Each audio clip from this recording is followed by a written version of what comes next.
Good afternoon, folks. Thank you for joining us today as we discuss disrupting the school to prison pipeline as part of the Black Youth Leadership Program Social Justice Boot Camp Week. I'm Khaim Morton, your host and moderator for the next hour.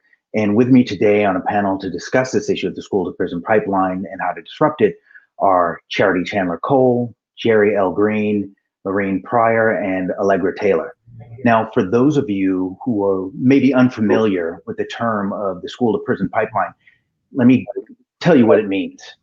What it describes is the tracking, actually herding of kids, particularly Black kids, from a system where they should be looking forward to the opportunity to learn a trade or attend college and gain skills that would allow them to become a productive member of society and maybe invent something, open a business and employ others, to being acclimatized to and conditioned to expect that they should be treated as nothing more than, or at best, as a disruptive and antisocial element that won't amount to much, or worse, have the most exciting thing for them to look forward to being in life, being the end of a prison term.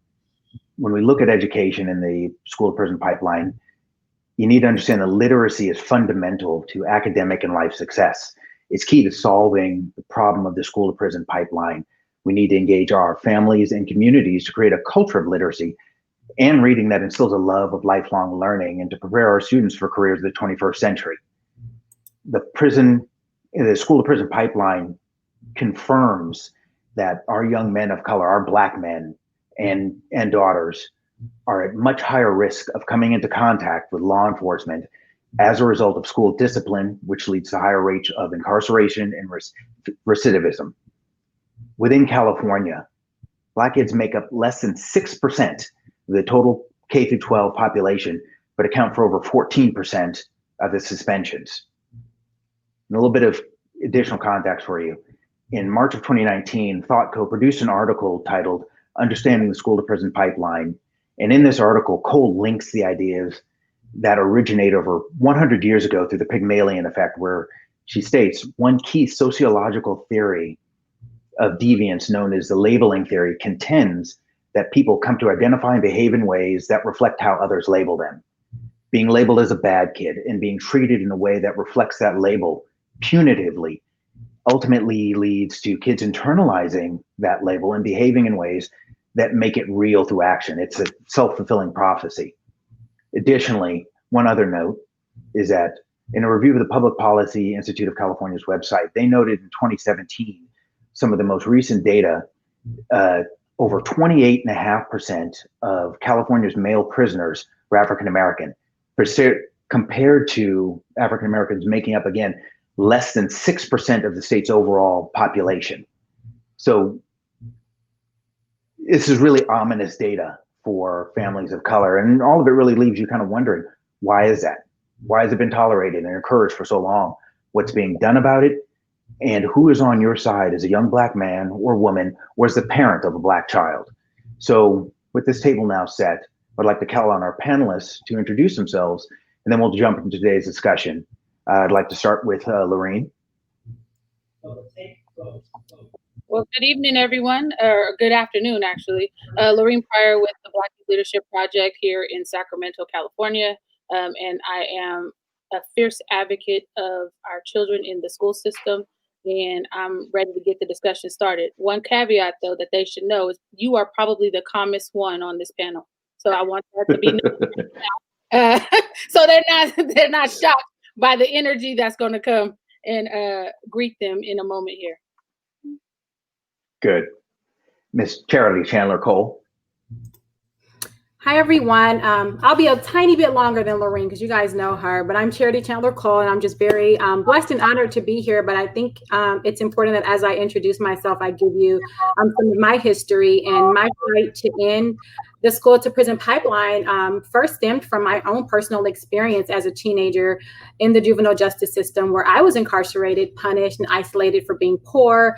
And I wound up in juvenile hall for stealing underwear from my little sister. And while in juvie, I was inside with other kids who were also locked up for being poor and doing things they needed to survive, along with children who were funneled through various pipelines, such as the school to prison pipeline, wherein school administrators abuse their power and authority and caught the police on children who, in majority of cases, have learning disabilities or histories of poverty, abuse, or neglect, and would have benefited from additional educational and counseling services, and also children that were funneled through the sexual abuse to prison pipeline, which are children who were sexually exploited and were punished for abuses caused to them by adults who, in most cases, continued their lives unaffected. I was personally one of the kids that would have benefited from someone supporting me and my family as we navigated my mother experiencing a divorce, breast cancer, and a mental health decline. But instead, there were no alternatives, and I was essentially punished for being poor and trying to survive.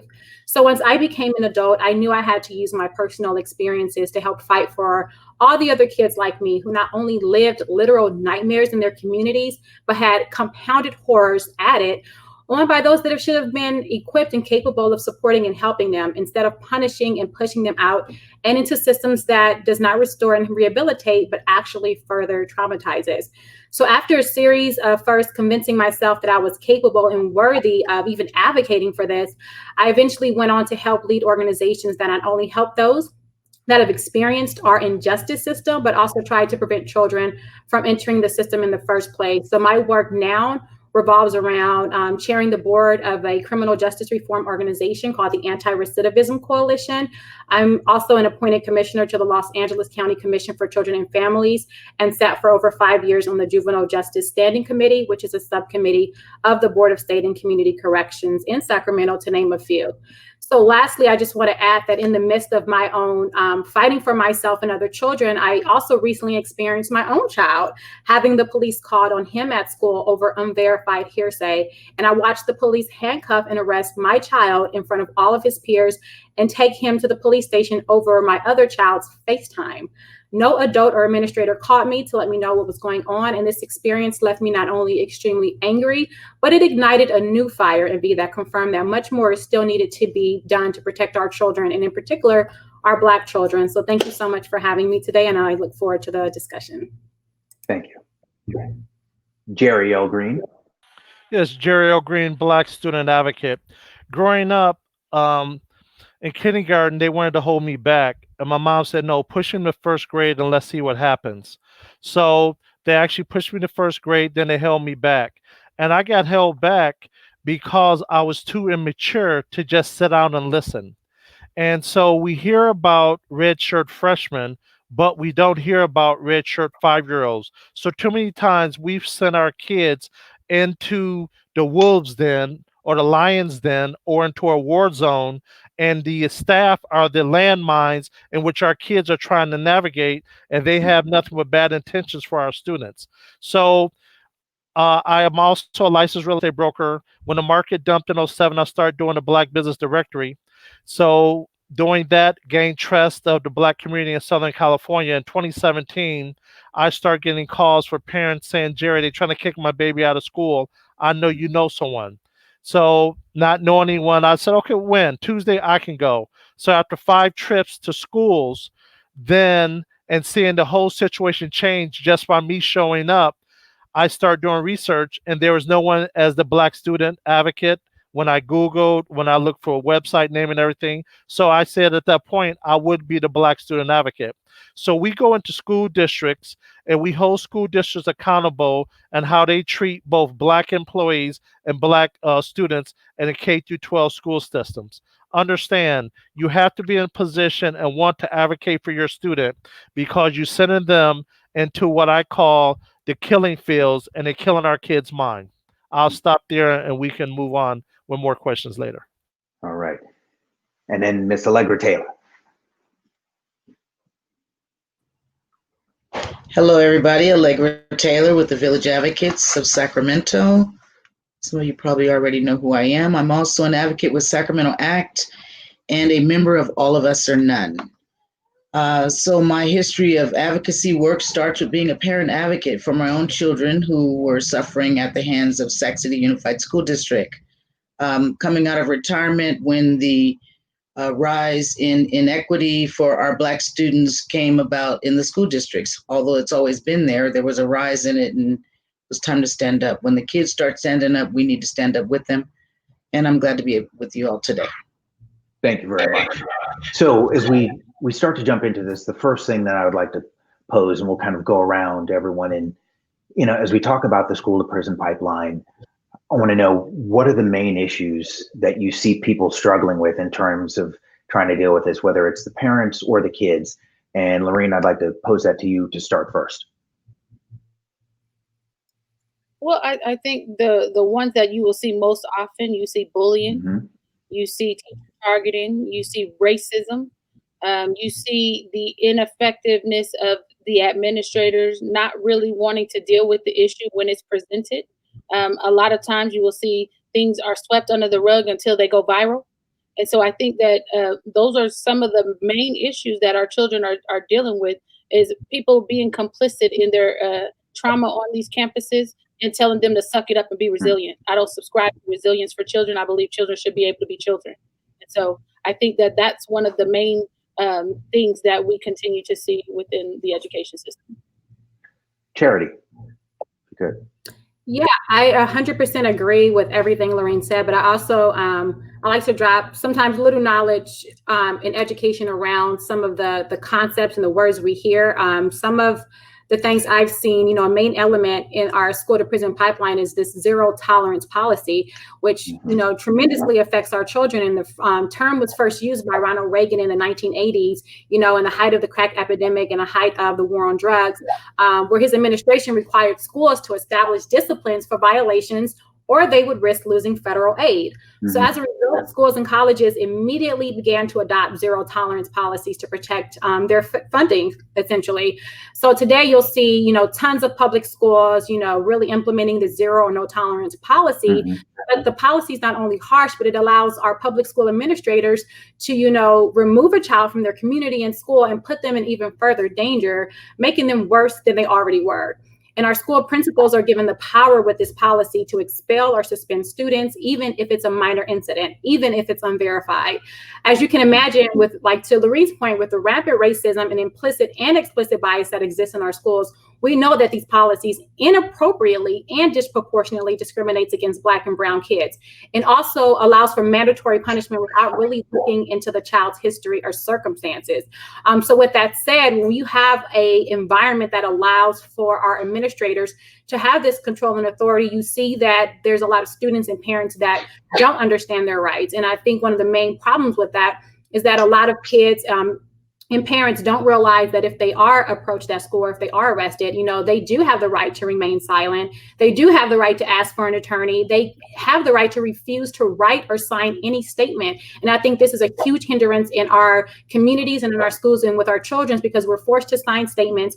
We're forced to be questioned, and that, and if we waive these rights, anything we say, write, or sign can and will be used against us.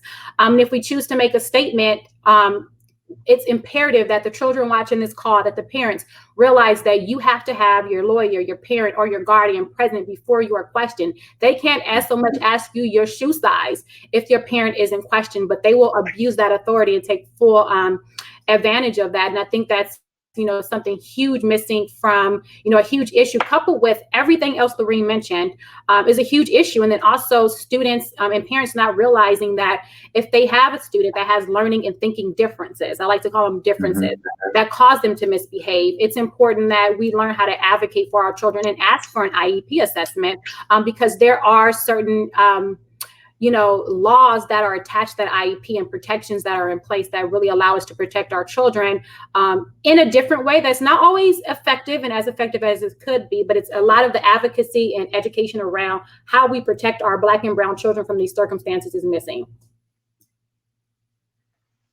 Jerry, I'd like to pose the same thing to you. First thing we got to understand that the 80 to 83% of these white teachers have no relationship and don't care about the Black student. Let's start there. Also, we got to just hit it on the head that administrators and superintendents will lie to protect the district. I've dealt with liars from every level, from preschool aide to the superintendent. The whole concept is all the employees is just like the model of a bee. All the employees are the workers to protect Queen Bee. In this instant, Queen Bee is the district. So they're all going to lie. Doesn't matter how much a teacher says they like your student or love your student. When the superintendent or principal come to them and say, we having a problem with little Jerry and his mom coming in tomorrow, they're going to write something up about your child that's going to be unfavorable, that's going to go with the district. Soon as you come into the district, they're going to try to deflect and say, is something going on in the household? So do not go to school and tell them your personal business thinking that you're helping them with the situation. They're only going to use it for ammunition later. Also, a couple things that Lauren and Charity said is the bullying, targeting, and the staff members are many times the bullies themselves. The biggest bullies in the neighborhood are school districts. When school districts protect a white woman and talk about black students can't learn and black parents don't care, we have a problem, a huge problem. Because now you're shifting again, putting all the blame on the parent. Something else Charity just said, school districts will violate students' rights and say they're investigating, not interrogating a student. And it's a fine line, but everything they find out, they will use against that student. So just like Charity said, when you go in the office, only thing a student or a parent should teach their student to say is, I want my parent. Ask a question, I want my parent. I want my parent. That's all they need to say, because the district will play adult games with our children and use it against them. Something else we need to understand, just like Charity said also, you can use the IEP as a super cape. If your child has some kind of challenges, get an IEP so now the school can't suspend your child for being a little disruptive, because that's what's going on with them. The thing that parents need to understand, and also students, equity means every kid gets a pair of shoes. Equality. Every kid gets a pair of shoes. Equity is every kid gets a pair of shoes that fit. What's going on in these school districts is that they want our kids to come in, sit down, and just be talked at, not talked to. Our kids many times learn by being interactive and touching things like that. But they want to teach our kids because the school system came off the motto of assembly line. Everything is just the same. So we got to ask ourselves, if our kid is being disruptive and everyone else is falling in line, who's the real problem? We got a genius. Our kids at 2 and 3 years old are geniuses, but by the time they're 11, we just said, hell, can they just graduate high school? Because we send them into this killing field with these white folks who are scared of our kids and don't have any good intentions many times for our students. COVID has exposed that these districts have no relationship with the student and don't know how to teach. That's what we can see broad. Parents, you have taught your students up into 3.5, 4, 5 years old that you know how to homeschool. You were the first person to homeschool your student. So don't let these white folks tell you that you can't do the job. Something else you need to understand, that we support school districts, but 83 to 85% of them are white women. When they go on strike, we see all types of people of color. So now we want to support our brothers and sisters because they're on the picket line. So now we're supporting the school district for them getting a raise. They get a raise, give the money to the union give it to the lobbyists, who then go to your state capitol or Washington, D.C., and take away your parents' rights. So the system is working against you when you're trying to support. And again, everybody who look like you ain't for you. You have people that's in this system that care more about catching a check than protecting your baby. I can speak on many other things, and it's a holistic approach. Yeah, so I know that we're going to come back to that. A couple of those things in a moment. Okay, I want to give Allegra. I want to give Allegra a chance on this opening comment. And again, the initial question what are some of the main issues that you see people struggling with?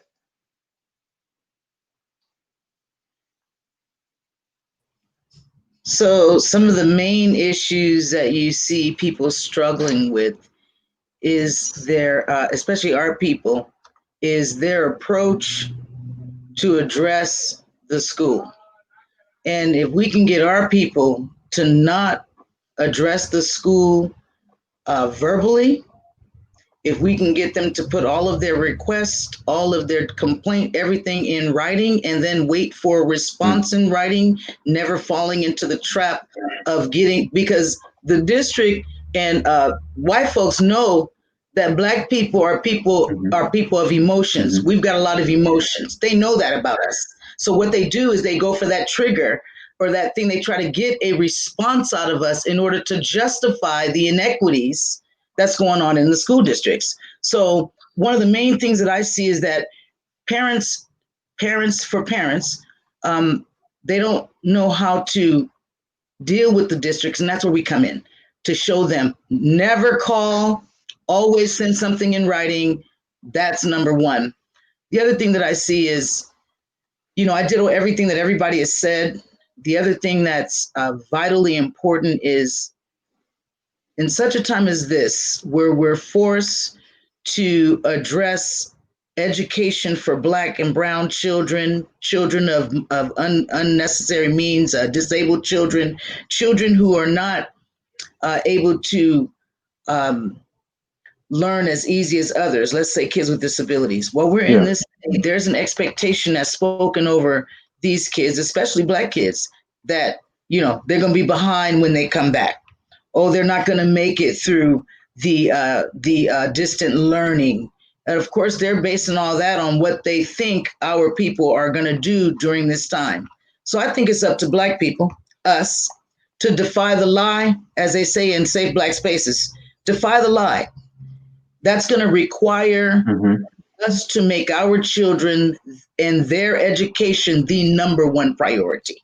It might mean changing some things around at home in order to do that. It's definitely going to mean developing a level of communication, clear communication with the educators.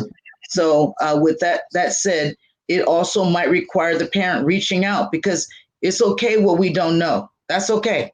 That's why you got everybody over here on this here Zoom call right here, this here forum. These are the resources that are available to you in your community. And so the best thing to do is tap in when you lack a little bit of confidence, or you're not sure about a thing. We tap in, because we're always better together, and we're all here to support our families. Thank you. Now I want to jump into, and as I'm jumping into this next question, I want to go back to a comment that Charity mentioned about zero tolerance, and kind of read something going to this next question, because once a student is suspended or expelled, the data shows that students are less likely overall to complete high school, more than twice as likely to be arrested, and while on forced leave from the school, essentially, and more likely to come in contact with the juvenile justice system and during the year that follows the leave. So as most schools around the country now, and you guys have all seen this, particularly in our state here, have a police presence on campus on a daily basis. And most states require educators to report student misbehavior to law enforcement. The presence of school resource officers, SROs, on campus means that students have contact with law enforcement from a young age, particularly our kids. So though the intended purpose is to protect students, parents, public safety, and ensure safety on school campuses, in many instances, the police handling of disciplinary issues escalates. Minor nonviolent infractions into violent, criminal incidents that have negative impacts on students. So the question in this is, given our current climate, what should district and counted education leaders be thinking about in order to ensure that we have safe schools for all of our students, and simultaneously ensuring that Black and brown students are not having unnecessary and disproportionate instances of negative engagement with law enforcement, when they're just trying to go to class? So Charity, it's like, I want to start with you on that. Yeah, for sure. There's so much that schools can be doing. As we're, having the discussion around defund the police, we're also talking about how do we defund unnecessary resources in other systems, whether it's the school system or the foster care system. And with the school in particular, it's now time. If education is so important, we need to look at all the barriers to a child achieving a great education, and that includes the school to prison pipeline. The second we decide to abuse our authority and suspend, even one suspension, a one-day suspension can have a drastic impact on a child if they become behind. They're now going back to school without resources that are in place for them catch up, or making sure they have the materials they need when they're out of school. There's nothing in place to support that child who has been suspended. There's no resources. We have all these add-ons that, people do not realize are so necessary in our schools, such as counselors and therapists, peer groups, support groups. There's so much missing. So now that we're in this environment where we're rethinking, we're reimagining what should happen, we need to not only reimagine what our children need, but we need to really, elected officials, school administrators, everyone needs to really take a step back, several steps back, have several seats, and really look at, one, what are the outcomes of the students in your school? How many children are we incarcerating? How many children came to us and we saw signs? And if we don't know the signs of trauma, if we don't know the signs of abuse, if we don't know the signs of poverty, if we as educators cannot identify those signs, and that's a huge problem. And if we as educators cannot then not only advocate for resources, and I know a lot of teachers and administrators that do advocate for resources and do go above and beyond to help children, but the system that's in place prevents them from further helping the children that are in need. So we say that as a country, we want to generate the next generation of leaders and not inmates. We need to be real proactive about what we are allowing in our schools, what types of services are in our schools. That's going to be based off of not just, folks coming in with all their degrees and haven't tapped into our communities, have no idea what our communities need, coming in, making decisions from a very high level. It means that you're coming to the school and you're going to figure out a way to engage with the parents. And you're going to realize that these parents in our communities have several jobs. We don't have a way to get to your school side council meeting at 11 a.m. in the middle of the day because we have jobs that feed our children. We're going to figure out ways to meet our parents where they are, to really get meet our teachers where they are and get feedback from them that we can then utilize to make actionable decisions. We just have too many people in very high places making the wrong decisions that aren't built off of shared decision making, that aren't on the strength of the child. No one asks the child. The little BS surveys we have don't do it. No one really looks at those, okay, after the fact. We need the child's input in what they need to see in their school, and we need to have it. We need it to be not only transparent, but we need to make sure that the child is protected, that children feel safe. Come to educators about complaints. So what you're kind of saying in there, and then I want to give Allegra a chance to weigh in on this, is in terms of like a technical term, it's got to be more of a user-centered design instead of focusing on just the running of the school. It should be focusing on what do the kids need, what do the parents need, and the identification of the needs. It needs to involve all the parties, and then in the administration and implementation of what needs to happen, that needs to include the people that are going to be affected. So, Allegra, I'd like to ask you to chime in on this question in terms of what can we do to make sure that for our Black students, they're not having an unnecessary contact with law enforcement and then suffering disproportionately those consequences. So, since we're now in distant learning, we already know that there's probably going to be an influx of police presence out on the street. I don't know if the COVID is going to assist us with this and we won't run into a challenge where our kids are out and being accosted by the police.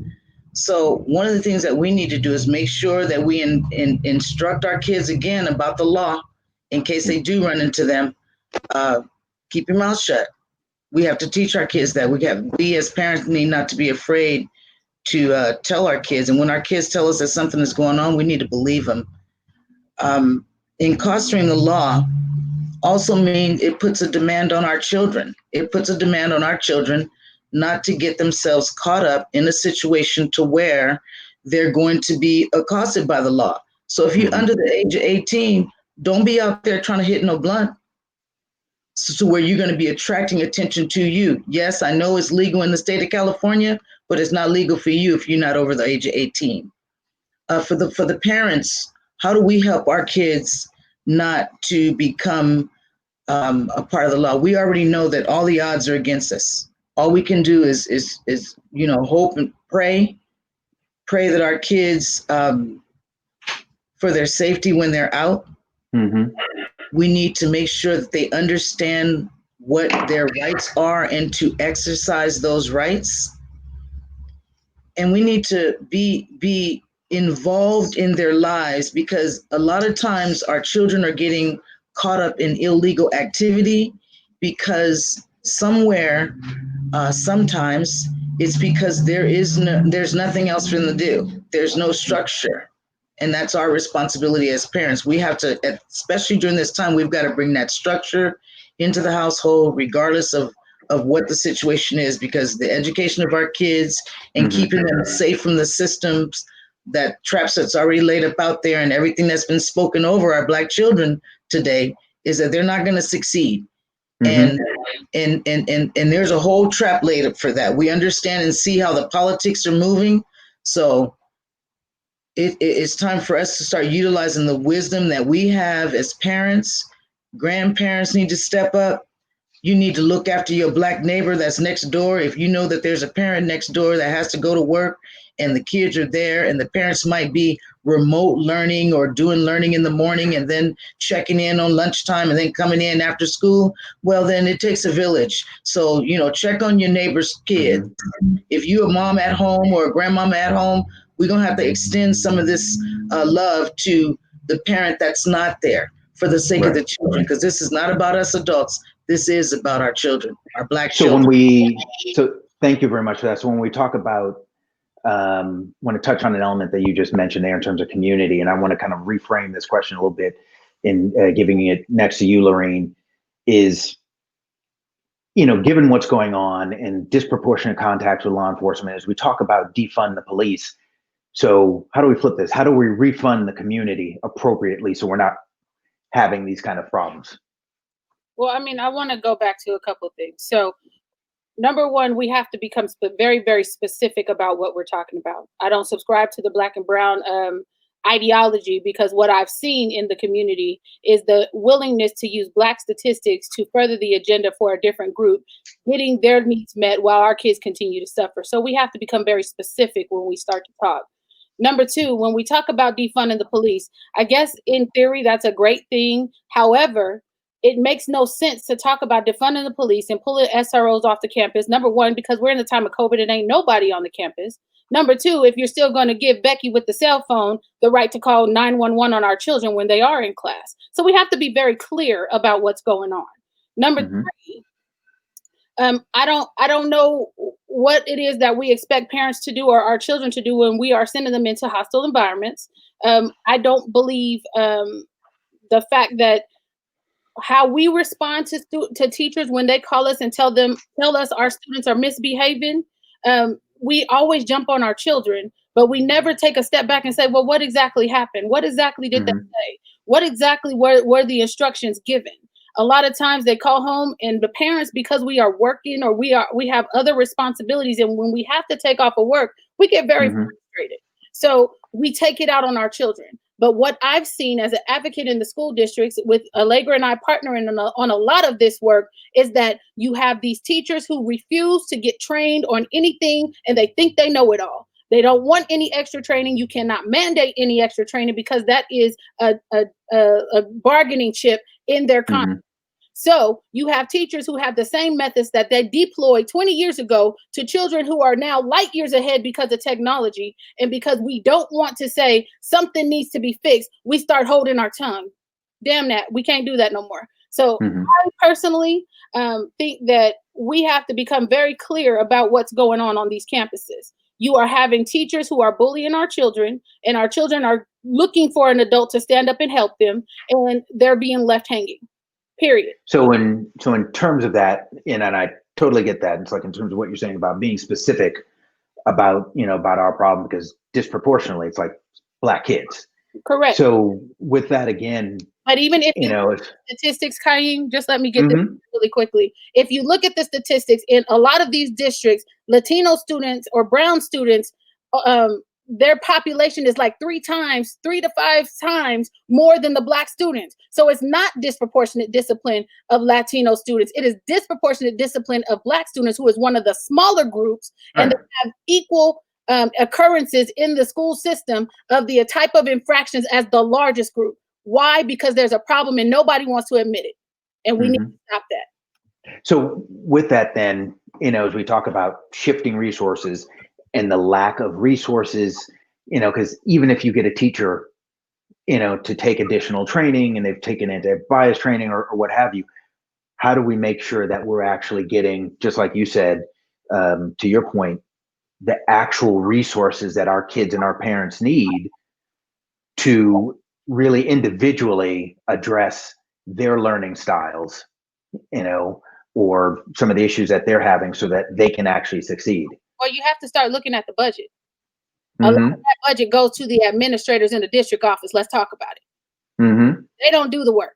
They have people out in the field who do all the work, and they sit up and they collect a really quick coin. We got to stop that. That money needs to go to people who actually need that. They don't need that. And in the time of COVID, I really want to see how they justifying these 6-figure salaries that they're getting. I really would like to see it. And I can't wait till school board meetings open up, because I'm going to ask. I would love to hear the answer to that as that comes up. I want to kick the same question I asked Lorraine over to you, Jerry, in terms of, like, as we talk about the disproportionate impact, of engagement of police and police presence on campus with our Black kids. How do we then flip that, refund the community, and really get money and resources in a way that's going to really help our kids and their parents to get the education that they're supposed to be getting? I'm going to unpack a couple of things first. Allegra said that when parents go to school, we know as a people we're animated. Mm-hmm. We can get loud and throw our hands, and we're just communicating. But white folks get scared of that. And so what happens is, when parents go to school and they start getting animated because of the passion and the love for their students, then the school district hit them with a civility code, which means now they're scared. And they'll throw the line out how the white cop will say, "I fear for my life." Now the white woman going to say, "I'm scared to come to work." So they're going to throw that card out about fear of Black folks anytime you hold them accountable. They're going to pull that card. The other thing is, we got to start employing high expectations in both our households and also with the school staff. Because the whole thing is, they have low expectations of our students, so then they talk down to them and think less of them. Then also you have administration who's not doing their damn job. They don't want to use ed code. They want to call the SRO to use criminal code. So now with that, now our students are caught up in the system. But now you have staff, again, I call it a race to 6, which is you have staff members doing 15 to 17 years and they're making $100,000. So now they kick back. They've been vested. You can't get rid of them. And they're horrible ass teachers. And our kids talk about this, but this Mm-hmm. COVID again has exposed this.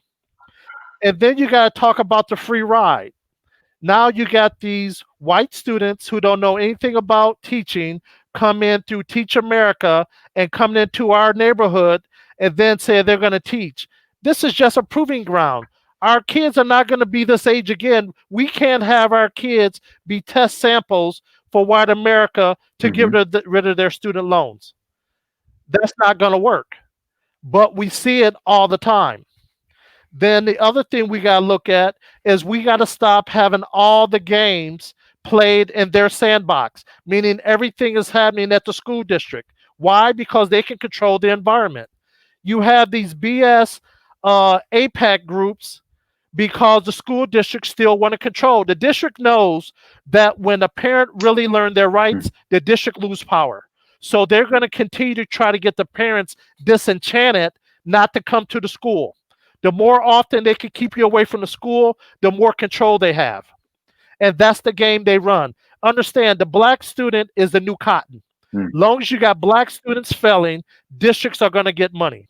And they're going to change 7 words, because this is what assistant superintendent told me from Riverside USD. We could change 7 words on a grant or a proposal and redirect the money. So now the money going to Avid and everywhere else, but helping the black student. Again, they're pimping our students, and we need to start calling their ass out on it. No ifs, ands, or buts about it. Now let's look at, and we're not talking about, we got to stop using the term equity across the board. It's access and opportunities. Our kids are geniuses, but not given the access, not given the opportunity. And that's where we got to stand in the gap on. Something else you got to look at is no other business can run their organization with the salaries that teachers and administrators pull and then try to run a business. You can't run it on 75 to 92%. That's pensions and everything else. That's where the money's going. And when you say, oh, we're going to put more money in the district, that's just so the teachers can get trained and come back and teach the same BS they've been doing. So when you have a COVID situation, and before they think about the students, you have white teachers talk about the union ain't going to stand for that, you know it's some bullshit. Let's just call it what it is. These districts, the parents, these districts only understand 2 things. That's legislation and lawsuits. Okay? And when you start pulling your kid out of school and affecting the bottom line and that paycheck, then you're going to see a difference. But because you supported the teachers, who supported the lobbyists, who supported the unions, okay, now you have the game where they're taking your parents' rights and forcing your kids to go back into these failing systems. The school district is the only business that blames the customers, the black parents, and the black students. You don't hear any other industry getting to blame the customer. You don't hear hospitals saying, oh, people coming in here sick, that's their business. Think about that. It's a simple business model, but because of this institutionalized racism that goes on with protecting white women in school districts and white men who are in police departments, that's how this game is ran. And so when the white woman says she's scared, and think about how many white movies in Hollywood that protect the white woman, we have that. And now they're going to send them over to her husband, who's in corrections or law enforcement. So that's the game they're running on us. And until parents understand the control they have and the power they have, then the thing is still going to be said. So in terms of that, Jerry, to kind of cut you on point, it's like when we talk about creating the atmosphere where parents, black parents are empowered and know what they can do. I want to touch on that for a minute. And Charity, I'd like you to kind of really jump in on that. It's like, so how do we create that kind of like space where our kids come to an institution on a daily basis where they actually feel valued? How do we do that? And where does it? You could do it like this. On the first and third Friday, we're keeping black kids at home. We're going to send this black cluster or pod of kids to someone's house, and they're going to watch black movies and discuss them every day. Because, hell, they think Black history only happens in February, when it should be infused in everything we do. So talking about Black history in February is just ridiculous. And talking about ethnic studies, everything you do can be culturalized, but the white folks don't want to do it. So the whole thing they understand, when you start bringing kids out and these districts can't make payroll, these districts can't get that ADA money, then they're going to start listening to the parent. And that's the leverage parents got to be willing to take. So understand this right here. Right now, pretty much, you're teaching your kid at home right now anyway. Because going through the computer, they're not getting it. Exact point on that. As we're, talking about this COVID environment, what's happening and how it's really exposing disparities. You look at the fact of like, first of all, not just kids, but a lot of parents themselves don't have a desktop computer at home or a good, laptop or just internet connection. Right so let's stop. Hang on. Let's stop right there. Before you go hang on. No. Hang on. You put it all on the parent and the household. No. I'm not. But these teachers can't teach. Yes, I want you to. I need you to hear the end of this for a second. Okay, go ahead. I'm sorry. Go ahead. Understanding that again, that there may be scenarios where our parents or kids don't have some of the equipment or or the connection at home. What do we need to do? And I want and I'd like to have Allegra kind of like kick this first before we get to that. I want to know, what is it that we want the school districts to actually do with the money that we are giving them to make sure that our kids are supposed to have these resources? Because you hear a lot of school districts now and who are like, oh well, we're going to give out Chromebooks to our kids, or we'll give them mobile hotspots and things. And it's like, all right, well, if you guys could have figured this out before, how come you didn't do it before? But before then, you were just penalizing our kids for not being able to get their work done.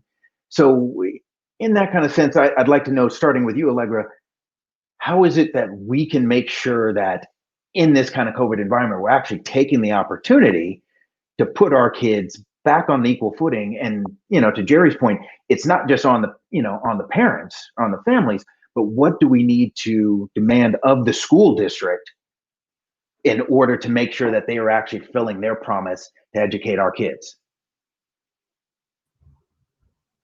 You go straight to the policy. Mm-hmm. Whatever it is that our kids are entitled to, it's up to the parents to make sure that they get it. Let's take, for example, the Black student that has a 504 plan or an IEP.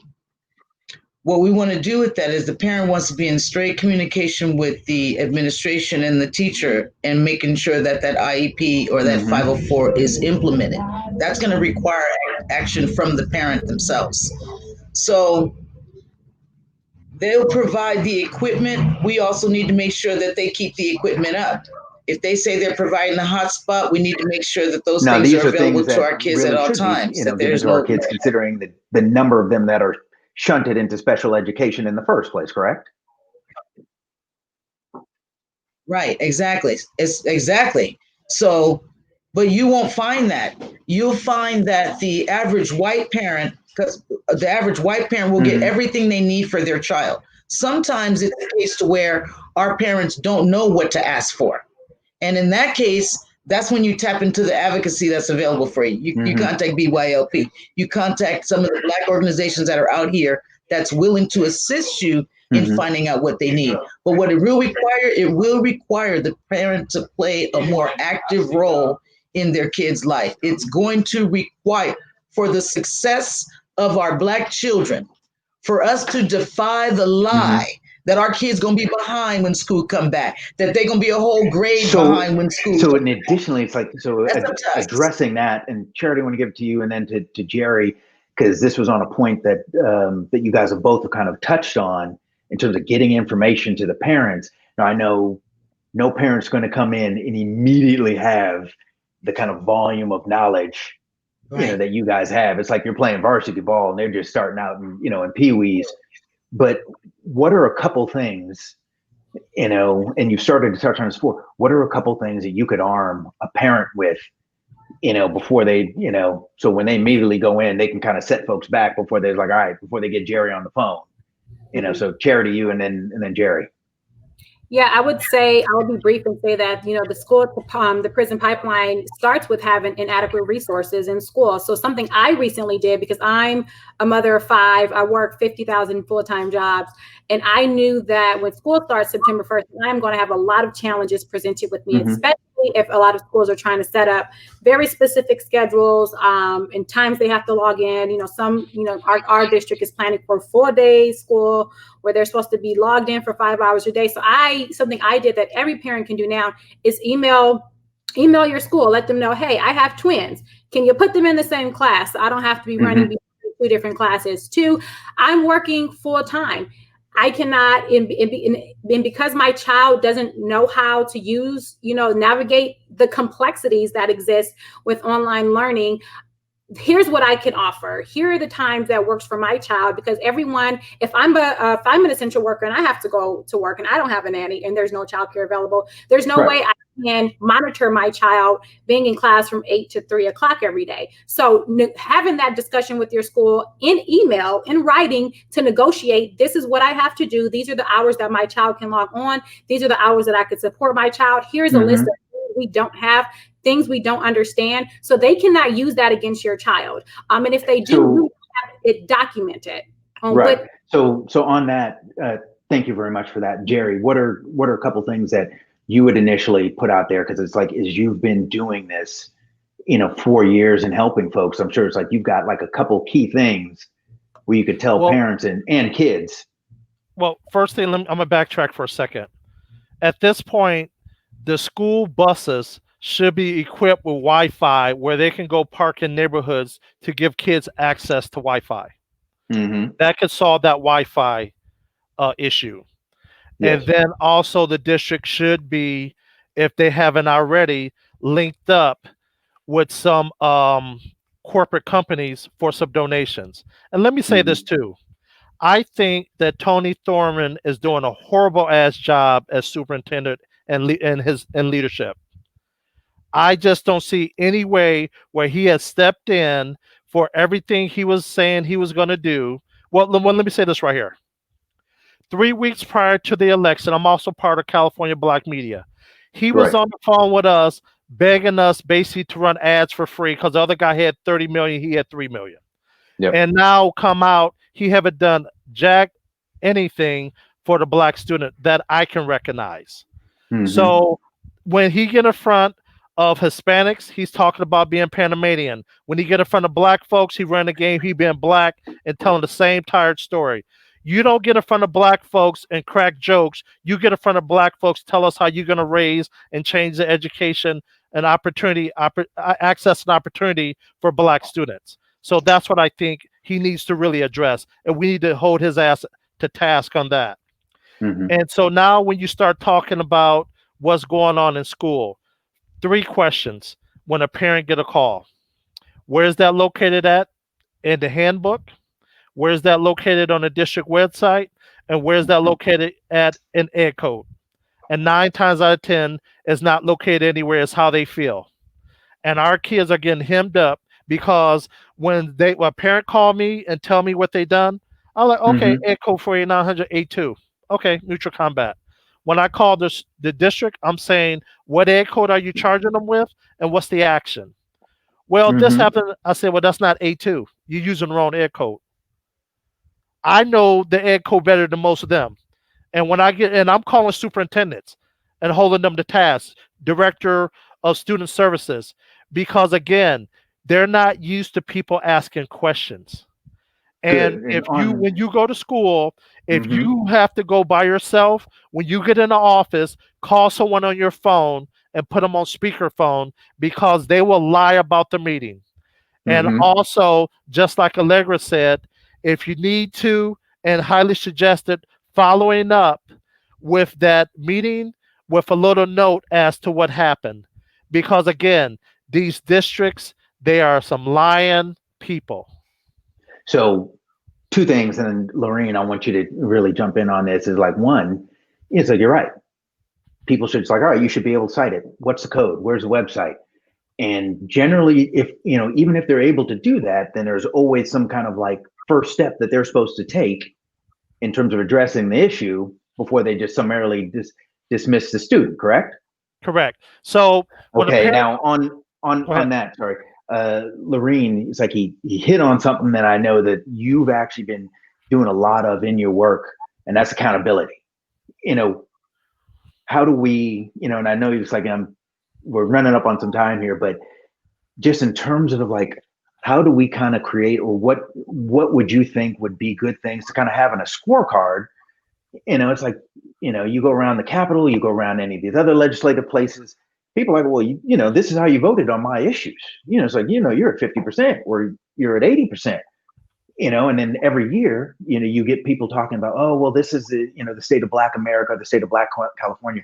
But I've never seen a scorecard that actually says, you know what, yes, this is the state of Black America, and you get an F, you get a D, you get a C, because you at least said something, but that's as high as we're going to go, Right. for you, so that we actually start trying to hold these folks accountable.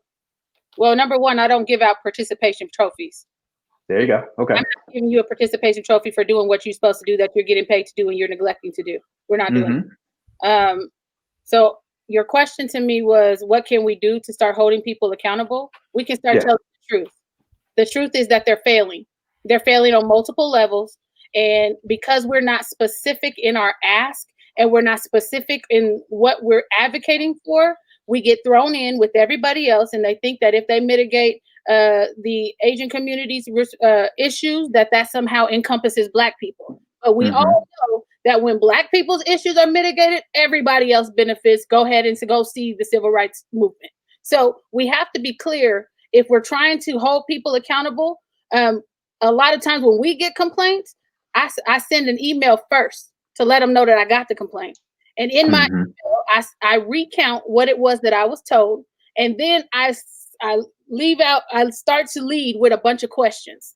I want to know what happened. Why did it happen this way? How were your teachers trained? What are the protocols in which they breached? Why does my student feel like he does not matter? What are you going to do to ensure that this never happens again? And I give them about 10 questions, and I'll give them time to ponder on it. And then I take that list to the school board meeting and I put it on record.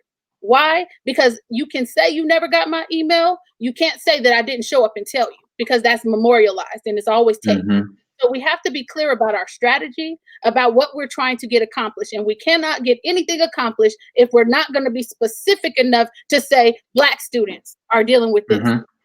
Black students, these are the statistics for Black students.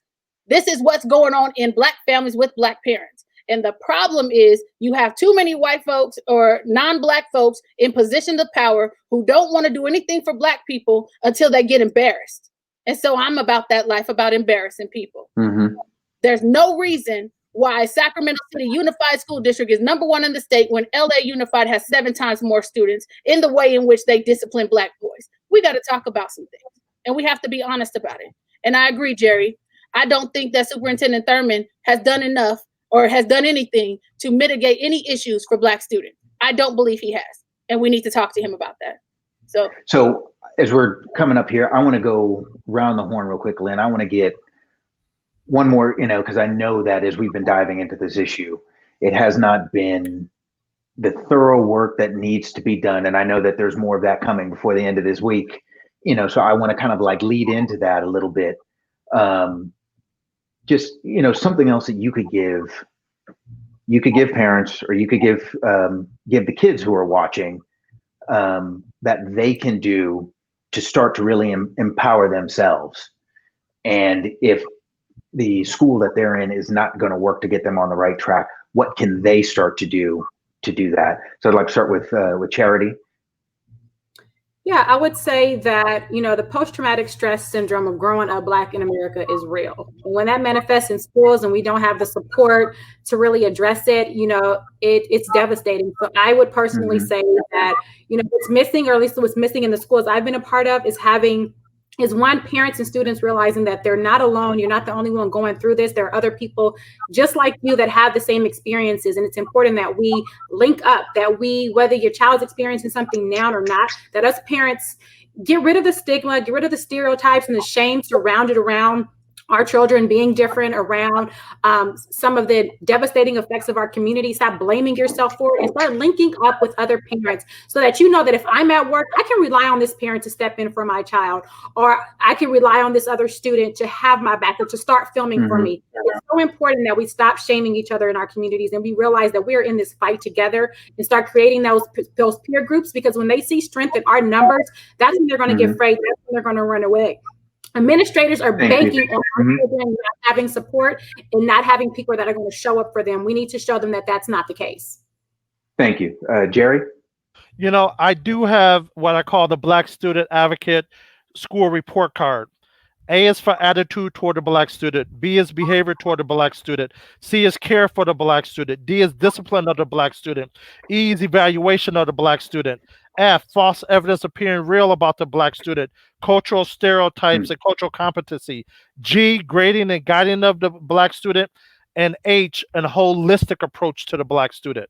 If a kid is late and they're in elementary school, they don't drive. Why are you trying to punish a kid? Beautiful. Allegra? Can't hear you. Sorry.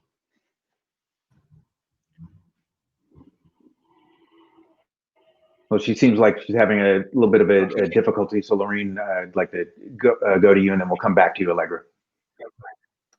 You said what we can do now. So, because I have ideas and I like to stay up in the middle of the night and work on stuff, we have just now launched our Black Parent Support Network to get parents to link up so we can teach them the things that we know. We understand that we are not a monolith. We are not in isolation.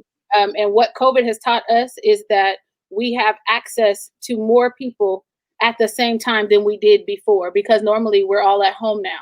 So we have Black Parent Support Network for the kids, Black Boys, Black Girls Support Network. We have BYLP Allies to Abolitionist Support Network. And we have the DORA, which is a Black women support group. And I'm teaching at 4. I'm late.